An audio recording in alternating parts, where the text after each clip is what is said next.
Bismillahirrahmanirrahim. Assalamualaikum warahmatullahi wabarakatuh. Selamat datang di turnamen tutur dan tuntunan kesehatan mental.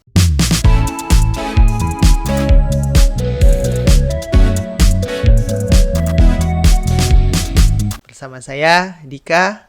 Hari ini kita akan membahas terkait dengan bagaimana menyikapi kecenderungan perfeksionis pada anak-anak.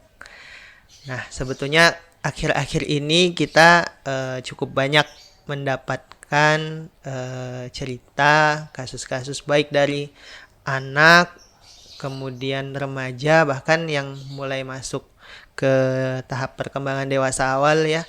Nah, itu yang memiliki sikap perfeksionis, bahkan sudah sampai mengganggu ke ranah emosi, juga ke ranah sosialnya. Jadi ini sudah cukup mengganggu aktivitas kehidupan sehari-harinya. Oke, kita coba bahas ya.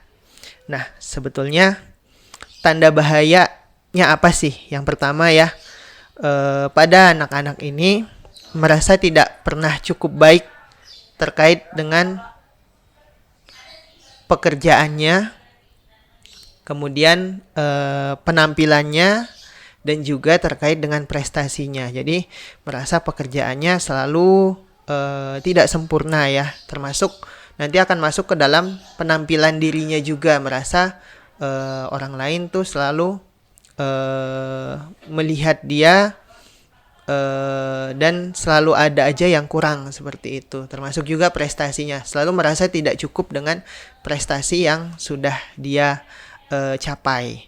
Kemudian selalu tidak bisa untuk menerima posisi kedua biasanya. Nah, ini juga jadi bahaya ya, karena ketika dia berada di posisi kedua merasa gagal, kemudian stres, frustrasi, padahal usahanya sudah maksimal tapi tetap mendapatkan prestasi kedua, sehingga memang jadinya stres. Nanti coba kita bahas terkait bagaimana meregulasinya. Kemudian tanda-tanda yang lainnya sangat kompetitif ya kepada orang lain gitu, dan kompetitifnya menjadi tidak sehat seperti itu, tidak mau mengalah, terus ya tadi merasa ingin selalu yang paling unggul seperti itu. Kemudian rasa percaya dirinya itu berbasis kepada prestasinya tadi, nilai dan pencapaiannya, sehingga ketika nilai dan pencapaiannya itu menurut dia gagal, walaupun mungkin di mata orang lain ada yang dapat nilai peringkat kedua misalnya, itu fine-fine aja, baik-baik aja, tapi buat dia misalnya itu adalah sebuah kegagalan, kemudian dunianya runtuh misalnya seperti itu. Akhirnya mempengaruhi ke rasa percaya dirinya tadi, sehingga percaya dirinya berbasis kepada nilai dan pencapaiannya itu. Nah, itu mungkin terkait dengan tanda-tanda bahayanya ya. Kemudian kenapa sih perlu berubah ya? Nanti tujuan perubahannya itu buat apa? Nah, anak-anak ini nanti perlu berubah untuk belajar menghadapi perubahan itu, belajar menghadapi keberagaman ya, keberagaman, sehingga dia punya persepsi atau pandangan yang lebih luas lagi terhadap apa itu nilai dari kesuksesan, apa itu nilai dari pencapaian selama ini, bagaimana dia menghargai proses-proses pencapaiannya. Kemudian dia menjadi, yang kedua, dia menjadi tidak takut untuk mencoba terhadap hal-hal baru seperti itu. Karena kebanyakan akhirnya yang berpikir atau memiliki sikap perfeksionis, dampaknya adalah mereka jadi takut mencoba ke hal-hal baru. Karena tadi merasa sebelum memulai udah merasa gagal duluan, nanti nggak akan bisa untuk menjadi yang pertama seperti itu. Akhirnya mending nggak usah coba aja deh seperti itu. Jadi usaha dia untuk mencoba hal baru menjadi tidak ada, dampaknya juga mereka jadi nggak bisa untuk mendapatkan pengalaman yang lebih luas lagi seperti itu. Kemudian mengembangkan cara pandang pencapaian dengan lebih sehat. Nah, itu tujuan perubahannya. Oke. Jadi kalau kita lihat ya, mungkin ada beberapa kasus yang mungkin Sobat Mamhi juga di sekitar lingkungan sosialnya ya pernah melihat atau mengalami. Misalnya ada anak yang kayak tadi ujian tapi nilainya ternyata ada yang dapat 85 misalnya. 85 terus akhirnya uring-uringan, marah-marah, nggak jelas, pulang ke rumah. Kemudian akhirnya sampai seisi rumah jadi dimarahin misalnya sama dia. Kemudian sampai sakit misalnya seperti itu. Nah, ini juga menjadi contoh ya, ada kasus yang memang terjadi beneran. Ini mungkin pengalaman saya dulu waktu sekolah ya. Ada kakak kelas yang memang ujian dapat nilai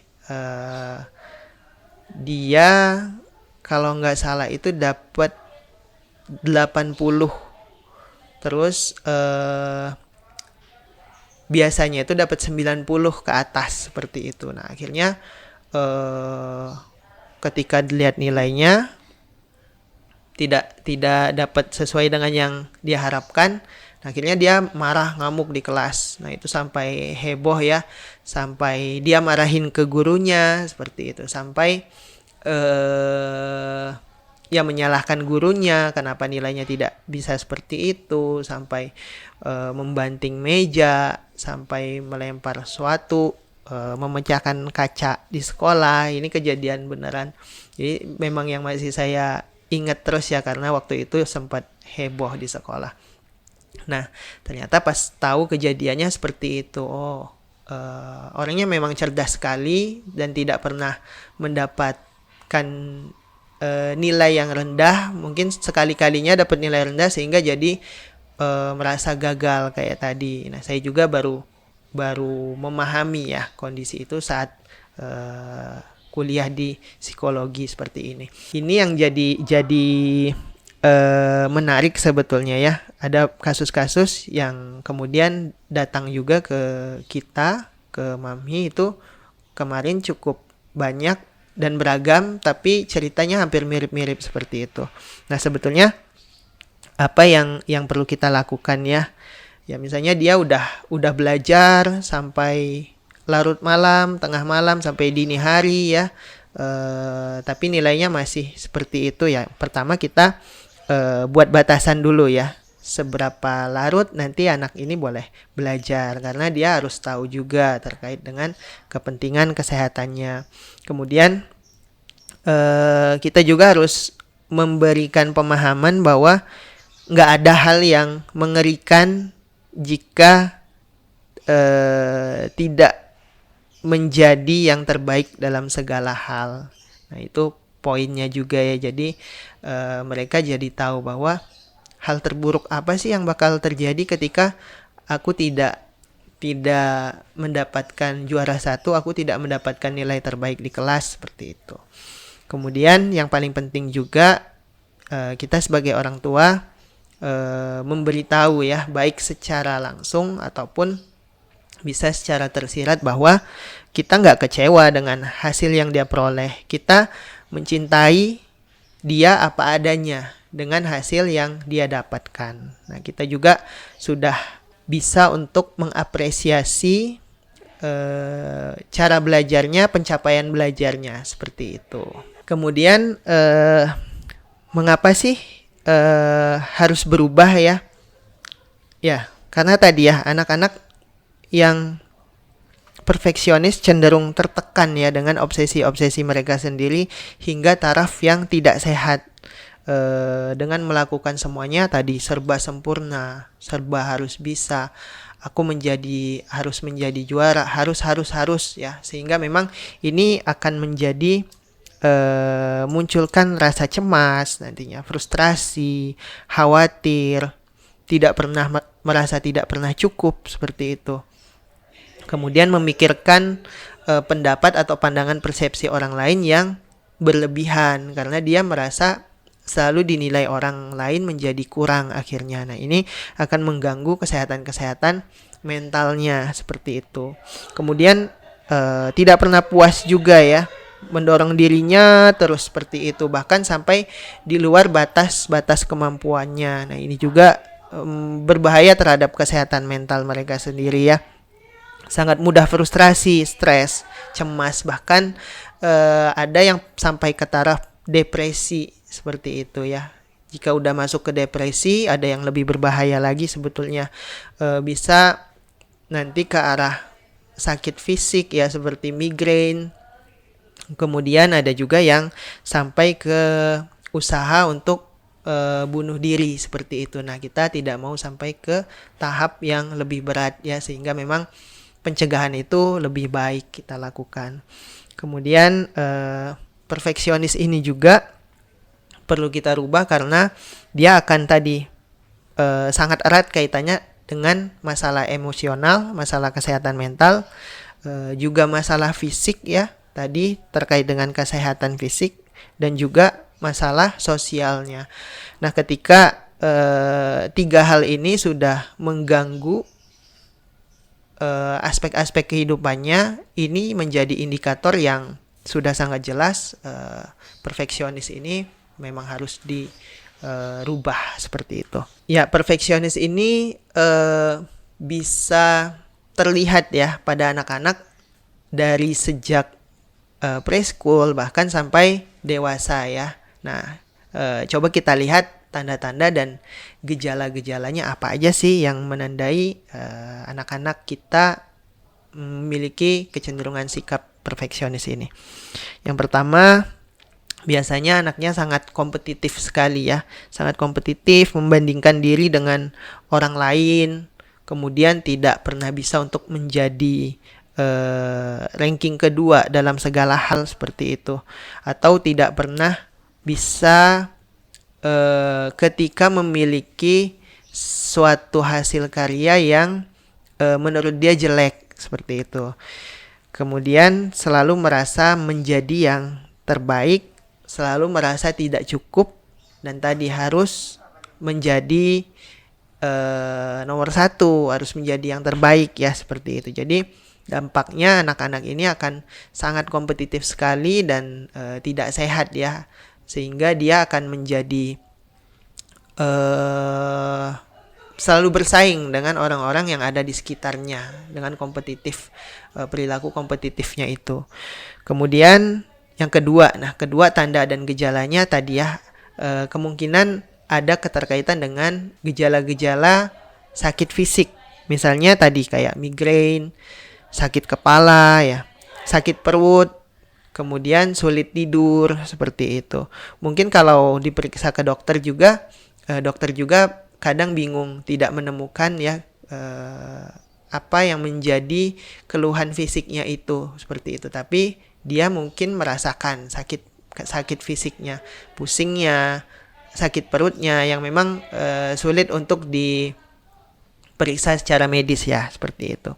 Kemudian biasanya juga ada perasaan-perasaan misalnya terlalu over terkait dengan kondisi fisik ya, gemetar misalnya, atau berkeringat dingin selama sebelum atau setelah tampil pada satu sesi atau satu aktivitas ya. Kemudian juga bisa berdampak ke pola tidur, jadi tidurnya terganggu, dan juga biasanya sering mimpi buruk seperti itu.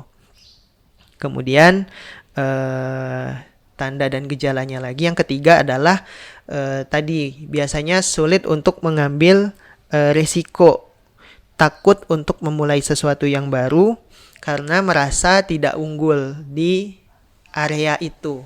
Padahal kalau masih anak-anak kan harusnya dia mencoba segala sesuatu hal, lebih banyak mendapatkan stimulasi, itu akan menjadi lebih baik, karena dia akan mendapatkan pengalaman yang lebih banyak. Tapi tadi tanda-tanda gejalanya, dia akan takut mencoba sesuatu hal yang baru ya, tidak berani untuk mengambil resiko. Kemudian irritable juga ya, dia mudah marah ya, cepat marah seperti itu. Bahkan sangat sensitif pada hal-hal yang sebetulnya buat kita untuk memberitahu, tapi buat dia menjadi dipersepsikan sebagai suatu hal yang menurunkan derajat kemampuannya seperti itu. Karena tadi sebetulnya dia cenderung takut gagal, sehingga apapun yang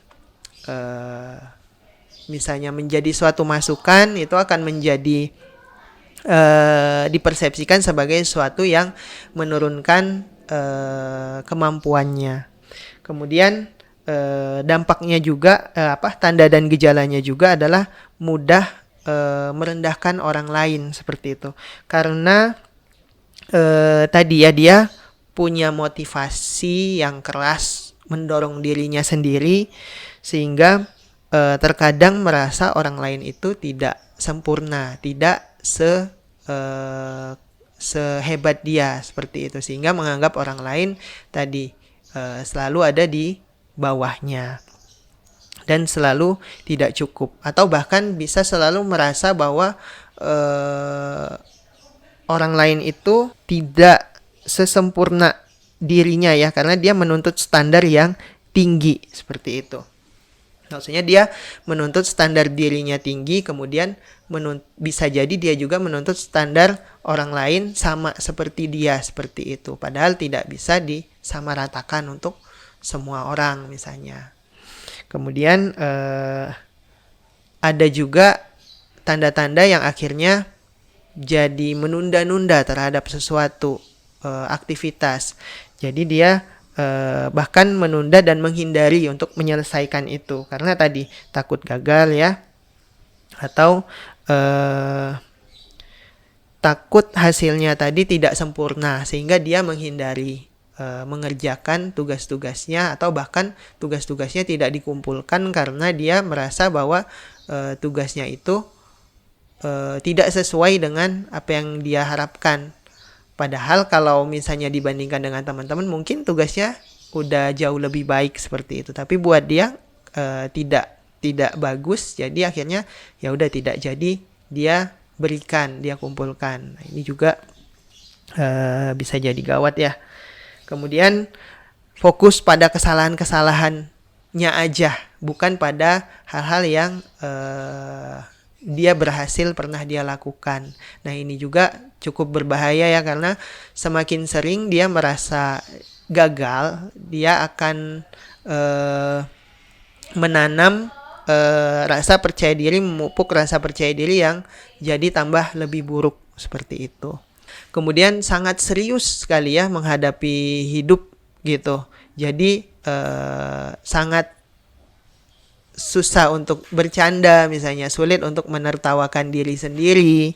Kemudian ya akhirnya dia terlalu keras ya pada dirinya sendiri, sehingga menjadi cukup kaku tadi karena terlalu serius ya untuk fokusnya pada hal-hal yang sempurna menurut dia.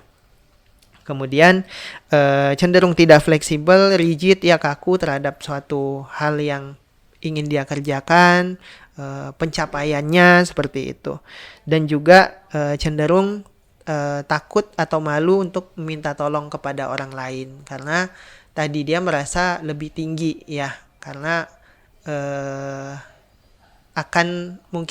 merasa akan merendahkan dirinya ketika minta tolong kepada orang lain seperti itu. Akhirnya secara sosial juga jadi bermasalah. Nah, mungkin itu beberapa tanda ya yang perlu kita lihat dan waspadai. Oke, kemudian masuk ke sesi terakhir ya. Bagaimana kita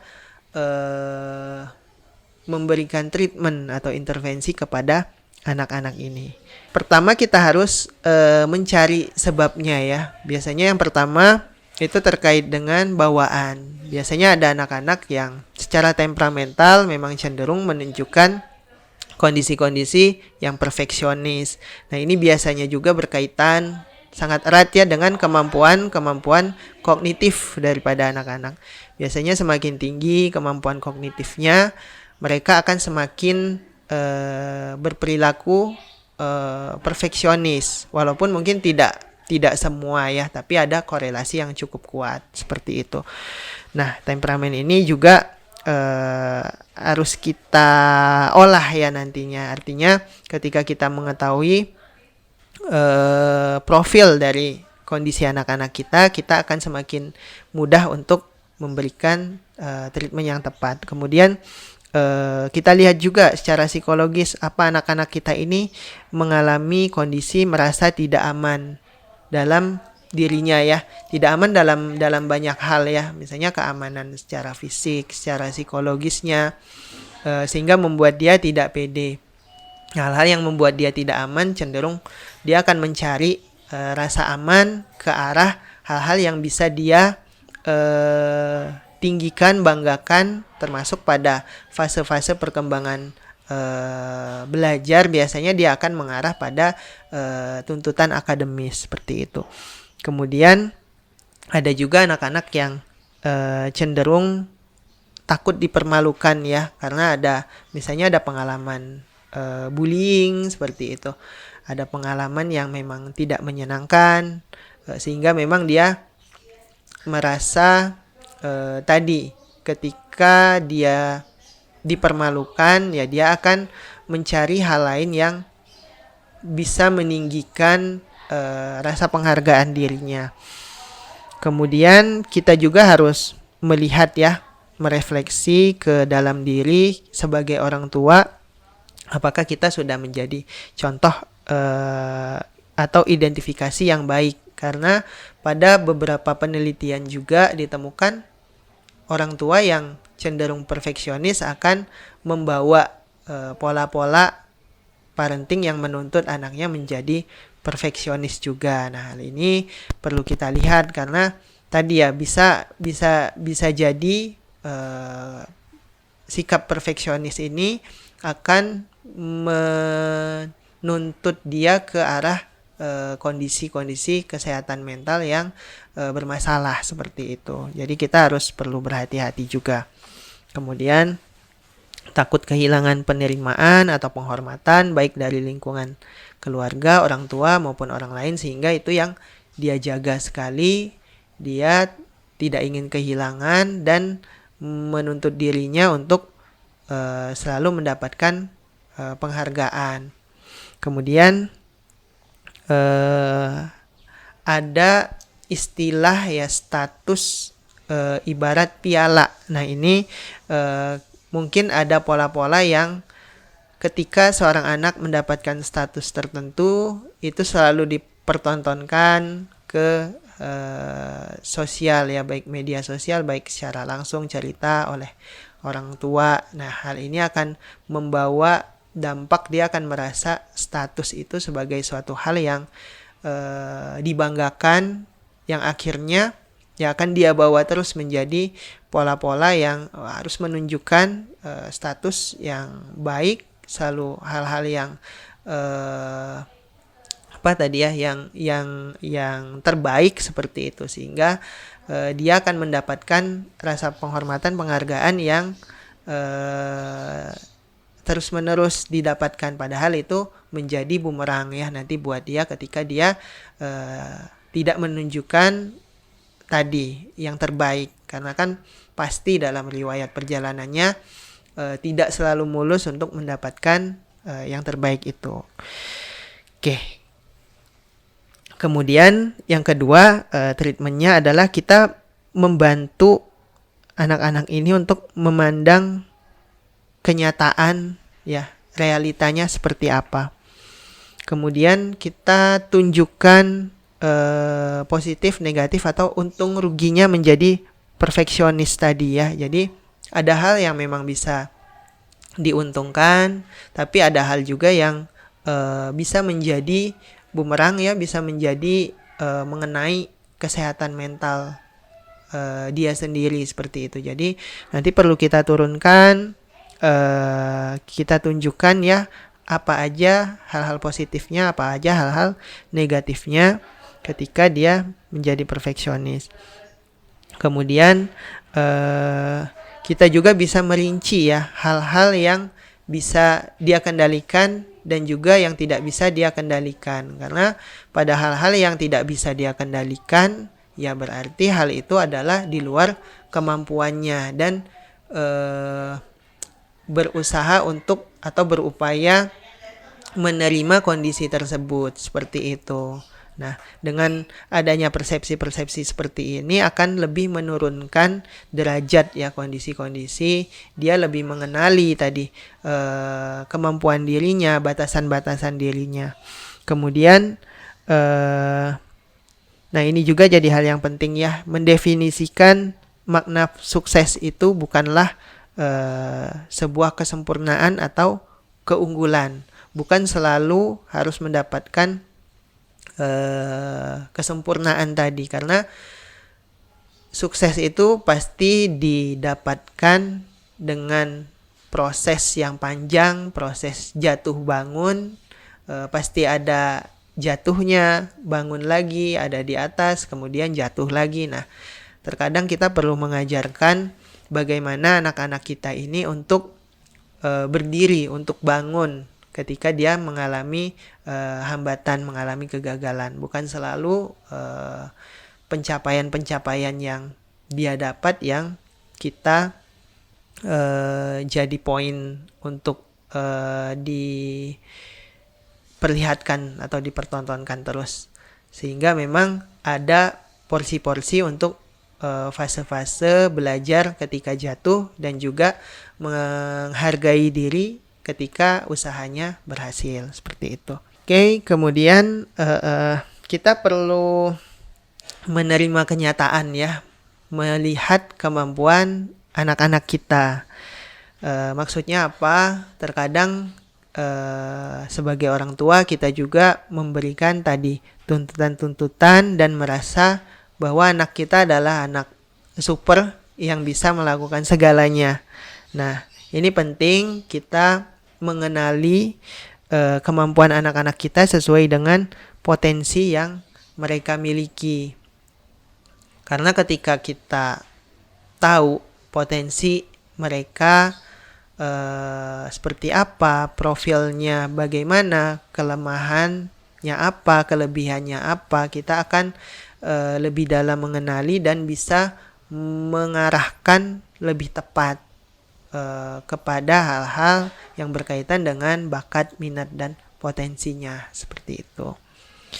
Nah, kemudian kita juga perlu menekankan pentingnya usaha ya, usaha bukan memberikan apresiasi pada hasil. Jadi memberikan apresiasinya pada prosesnya.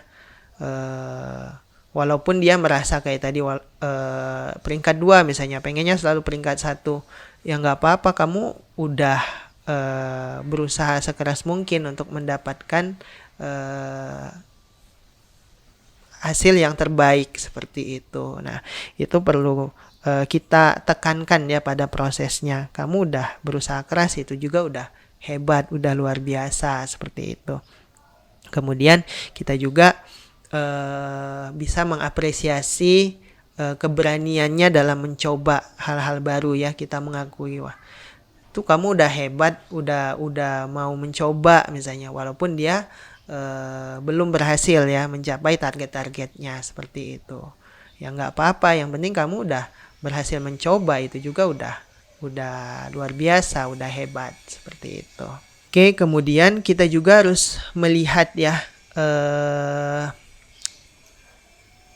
cek jadwal, beban, porsi pada anak-anak kita ini, sehingga memang lihat apakah mereka punya waktu luang, apakah mereka punya waktu untuk beristirahat, untuk santai sejenak ya, dengan dia bisa menikmati hal-hal kesehariannya dengan ya ada waktu-waktu santainya, ya seperti itu. Ada waktu-waktu yang tidak selalu menekan, memburu dia.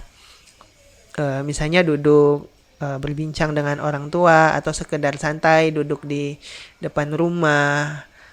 Jadi ada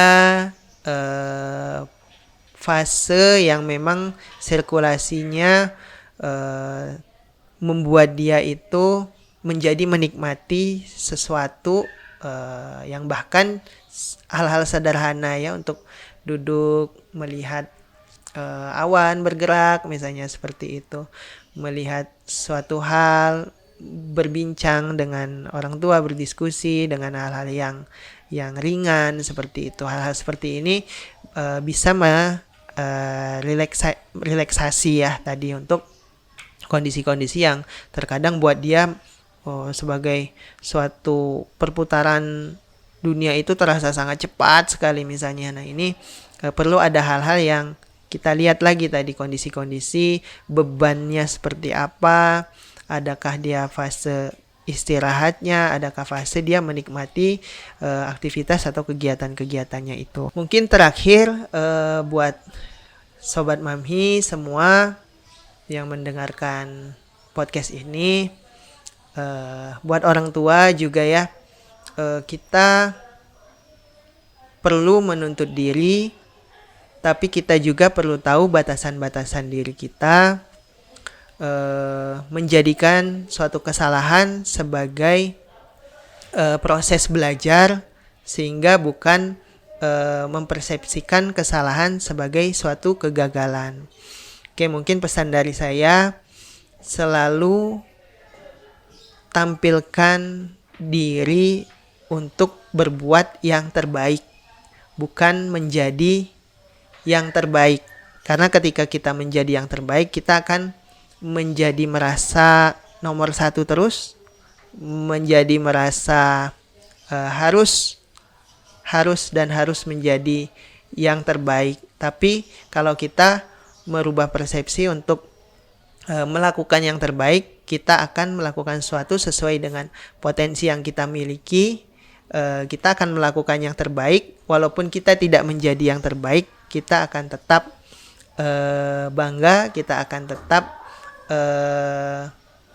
merasa bahwa kita sudah memberikan sesuatu yang sesuai dengan potensi kita dan aktualisasi diri kita. Oke, mungkin demikian dari saya. Sampai ketemu lagi di podcast selanjutnya. Wassalamualaikum warahmatullahi wabarakatuh.